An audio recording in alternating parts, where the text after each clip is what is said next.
샬롬. 사랑하는 지체 여러분, 한 주간 동안 평안하셨습니까? 세상이 요동하지요? 요란해요. 그런 중에 하나님의 은혜가 우리를 지켜주셔서 주 안에서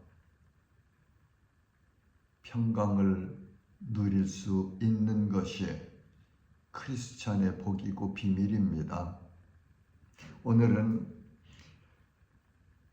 사도행전 제14장 19절에서 28절 말씀을 본문으로 하여 말씀을 참고하면서 주님의 은혜 안에서 우리 모두가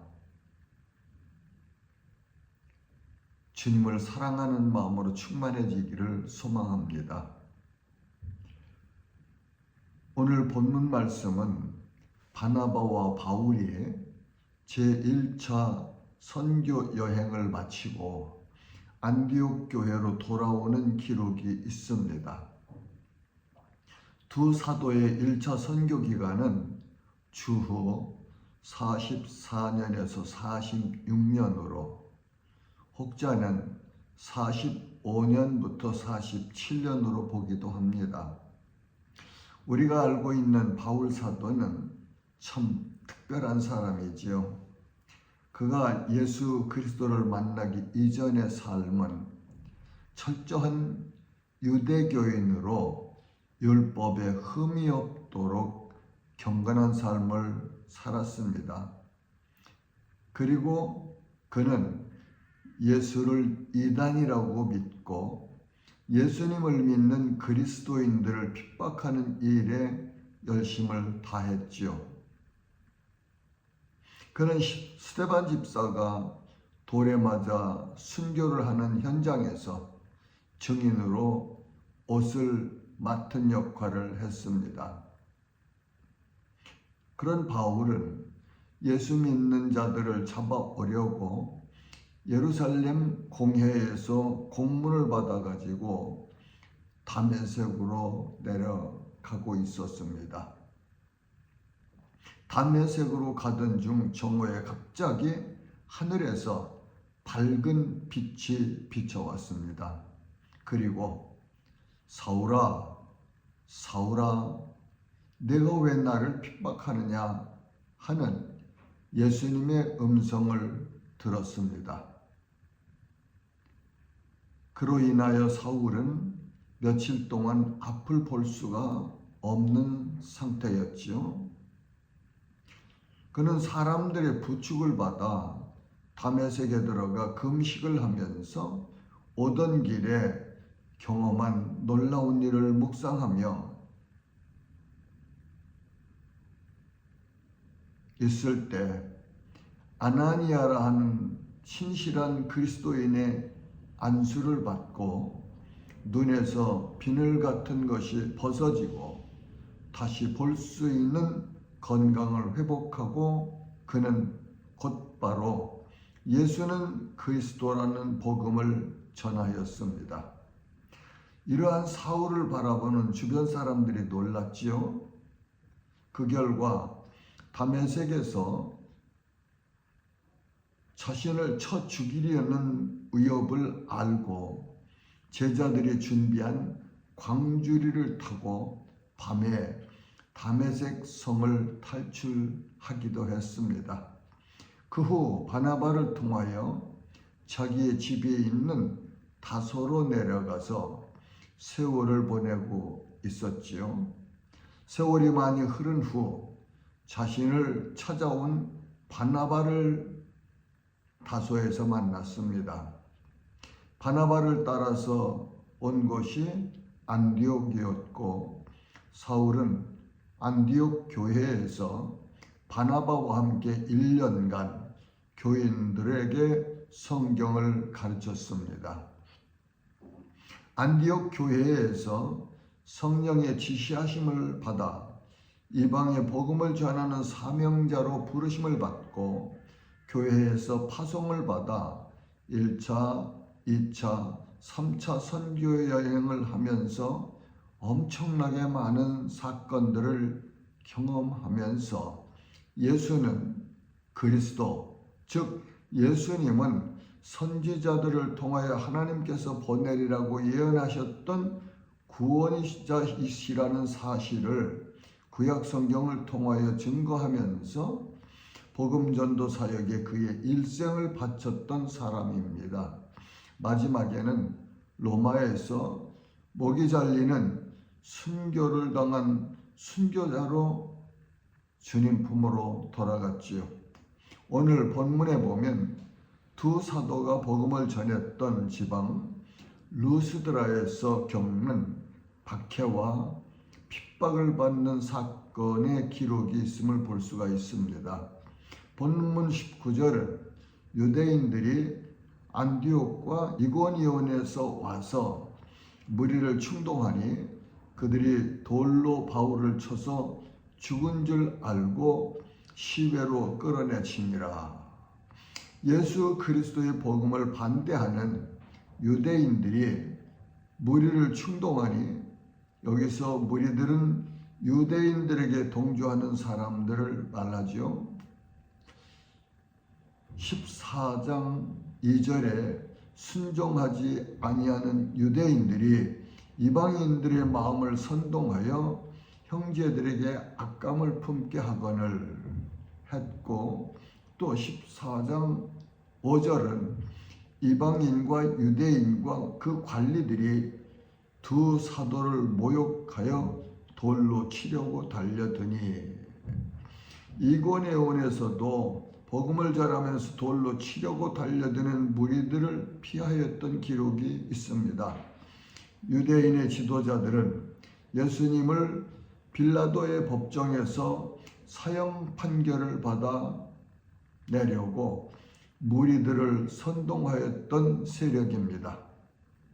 이렇게 세상에는 진리를 배척하고 대적하는 무리들이 있음을 알 수 있습니다.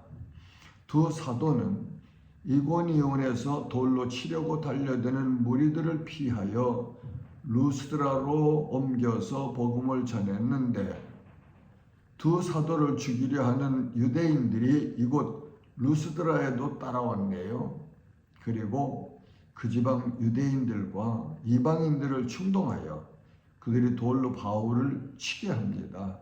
충동한다는 것은 어떤 일을 하도록 남을 부추기거나 심하게 마음을 흔들어 놓는 것이라고 해석을 합니다. 돌에 맞은 바울은 죽은 것과 같은 상태로 보였습니다. 무리들이 볼 때 죽은 것으로 인정하여 바울을 시외로 끌어다 버렸습니다. 돌에 맞은 곳은 시내였겠지요. 그래서 바울이 죽은 시체가 되었다고 인정하고 시외에 그렇게 끌어다가 버렸습니다. 진리의 복음의 말씀을 전하였는데 비진리를 추종하는 어둠에 붙잡힌 세력들에게 충동을 받고 행동한 무리들에 의해서 돌에 맞아 죽은 사람처럼 기진한 사도를 그들이 끌어다 시외에 버리고 갔습니다. 바울은 후에 고린도에 보내는 편지에서 이 사실을 다음과 같이 기록하였습니다. 고린도 후서 1장 25절에 3번 태장으로 맞고 1번 돌로 맞고, 그리고 어쩌면 이때 바울이 체험한 내용을 고린도 후서 12장 2절에서 내가 그리스도 안에 있는 한 사람을 아노니 그는 14년 전에 셋째 하늘에 이끌려간 자라. 그가 몸 안에 있었는지 몸 밖에 있었는지 나는 모르거니와 하나님은 아시느니라. 4절은 그가 낙원으로 이끌려가서 말로 표현할 수 없는 말을 들었으니 사람이 가히 이르지 못할 말이로다 하고 정리하여 주고 있습니다. 누군가는 말합니다. 할 일이 있고 사랑하는 사람이 있고 희망이 있으면 행복한 사람입니다. 당신이 그런 사람이기를 바랍니다. 라고 바울은 모진 고난과 박해를 받으면서도 자기를 찾아와 진리의 눈을 뜨게 하신 예수 그리스도를 전하는 일에 생명을 바쳤습니다. 사도행전 20장 24절에는 내가 달려갈 길과 주 예수께 받은 사명 곧 하나님의 은혜의 복음을 증언하는 일을 마치려 하면은 나의 생명조차 조금도 귀한 것으로 여기지 아니하노라고 고백합니다. 그의 인생을 마무리할 무렵쯤 사랑하는 동역자요 영적 아들이라고 부르는 디모데에게 보내는 편지에서 다음과 같이 말합니다.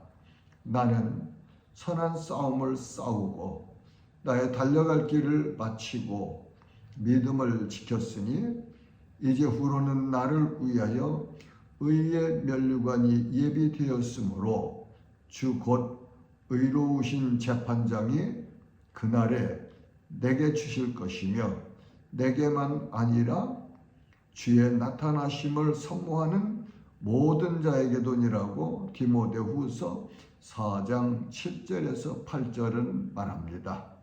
바울은 그의 생을 다 바쳐서 예수 그리스도의 복음을 전하는 일과 성경을 가르치는 일과 그가 복음 전도를 했던 교회들에게 편지를 써서 오늘 우리에게 주신 성경 속에서 13권의 서신서를 남겨주었습니다.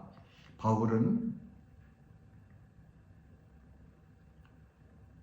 그의 삶의 기록을 통하여 오늘도 우리들에게 도전과 영감과 삶의 목표를 점검하게 하고 있습니다. 바울은 죽지 않았습니다. 죽음은 우리에게 생명을 주신 하나님께서 부르신 날까지 우리를 넘어뜨리지 못합니다. 사람의 생명의 주인은 하나님이십니다. 하나님의 시간은 영원하십니다. 그 영원한 시간 안에서 인간의 역사는 진행됩니다. 세계사도 한반도의 역사도 우리 한 개인 개인의 삶과 역사가 하나님의 시간 안에서 쓰여져 가고 있습니다. 그러므로 잠시 당하는 어려운 일에 생명을 걸 필요가 없지요. 왜냐하면 이 또한 지나갈 것이기 때문입니다. 우리는 영원하신 하나님께서 부르시는 그날까지 이 땅에서 해야 할 사명을 알고 그 일에 최선을 다하는 자세로 살아야 합니다. 그것이 성도들이 감당해야 하는 세상에서의 삶이지요. 본문 20절은 제자들이 둘러섰을 때에 바울이 일어나 그 성에 들어갔다가 이튿날 바나바와 함께 더베로 가서 사람들의 눈에는 죽은 것으로 보였으나 하나님은 바울을 부르시지 않으셨습니다. 왜냐하면 바울은 아직도 이방에 복음을 전해야 하는 사역이 남아있기 때문이지요. 이 광경을 보고 있던 제자들이 얼마나 놀랐을까요?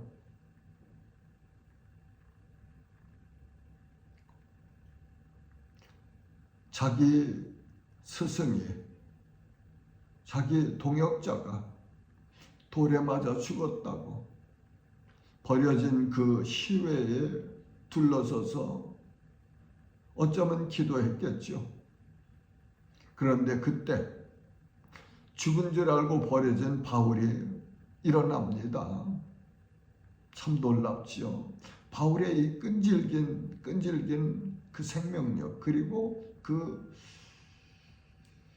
주님 은혜 안에서 자기 사명을 감당하려는 그 엄청난 능력, 참 본받고 싶은, 따라가고 싶은 그런 자세지요.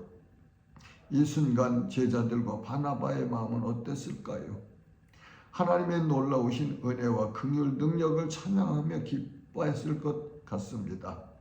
이렇게 일어난 바울은 다시 그 성, 자기를 돌로 쳐서 죽은 줄 알았던 루스드라 성에 들어갔습니다. 바울을 돌로 쳤던 무리들이 이 소식을 듣고 다시 살아나는 소식을 듣고 그 바울을 보았을 때 얼마나 두렵고 놀랐을까요? 다음 날 바울은 바나바와 함께 더베로 가서 복음을 전하였습니다. 21절은 복음을 그 성 더베에서 전하여 많은 사람을 제자로 삼고 루스드라와 이고니온과 안디옥으로 돌아가서 안디옥 교회로 돌아온 두 사도는 본문 22절과 28절은 1차 선교 여행을 마치고 파송교회에 돌아와서 선교 보고를 하고 제자들과 함께 오래 있으니라고 기록하여 주십니다. 그 거칠고 험난한 선교 여정을 마치고 그 고난의 길에서 함께 하시며 역사하시고 지켜주신 하나님의 은혜의 역사를 파송교회 교인들과 나누며 두 사도는 엄청 기뻐하고 안식을 누렸을 것 같습니다. 그 내용을 본문을 읽어보면서 여러분들과 함께 나누고 싶습니다. 26절은 거기서 배 타고 안디옥에 이르니 이곳은 두 사도가 이룬 그 일을 위하여 전에 하나님의 은혜에 부탁하던 곳이라. 27절 그들이 이르러 교회를 모아 하나님이 함께 행하신 모든 일과 이방인들에게 믿음의 문을 여신 것을 보고하고 28절 제자들과 함께 오래 있으니라고 기록하여 주셨습니다. 이방 선교의 문을 열어주신 하나님을 찬양합니다. 자신들의 생명과 모든 것을 헌신하여 이방인에게 복음을 전해준 두 사도 바나바와 바울의 헌신에 감사합니다. 이 사건 이후에 하나님의 역사 속에서 오늘까지 예수 그리스도의 생명의 복음을 전하는 모든 사역자들에게 감사하는 마음으로 다음 성경을 읽고 싶습니다. 누구든지 주의 이름을 부르는 자는 구원을 받으리라. 그런즉 그들이 믿지 아니하는 일을 어찌 부르리요? 듣지도 못한 일을 어찌 믿으리요? 전파하는 자가 없이 어찌 들으리요? 보내심을 받지 아니하였으면 어찌 전파하리요? 기록된 바 아름답도다 좋은 소식을 전하는 자들의 발이여함과 같으니라. 로마서 10장 13절에서 15절 말씀입니다. 사랑하는 지체 여러분, 두 사도 바나바와 바울은 사명을 따라 살았습니다. 두 사도는 자신들의 모든 권리와 안락함을 버렸습니다. 우리의 안락과 편안함을 버리지 않고 예수님의 제자가 될 수 있을까요? 예수께서 제자들에게 이르시되 누구든지 나를 따라오려거든 자기를 부인하고 자기 십자가를 지고 나를 따를 것이니라. 누구든지 제 목숨을 구원하고자 하면 잃을 것이요 누구든지 나를 위하여 제 목숨을 잃으면 찾으리라고 마태복음 16장 24절에서 25절은 말씀하십니다. 복음을 따라 살아가는 성도는 능력과 기쁨과 감사가 넘쳐나는 삶입니다. 물론 고난도, 역경도, 박해도 거쳐야 할 때도 있습니다. 그러나 이러한 환경 속에서도 주님은 내적인 기쁨을 주십니다. 이는 곧 성령의 충만함이지요. 우리 모두 성령으로 충만하시기를 주님의 이름으로 축복합니다. 예수님이 말씀하십니다. 볼지어다 내가 세상 끝날까지 항상 너희와 함께 있으리라고 약속하신 말씀을 기억하면서 오늘도 하나님의 은혜와 사랑을 찬송합니다. 샬롬.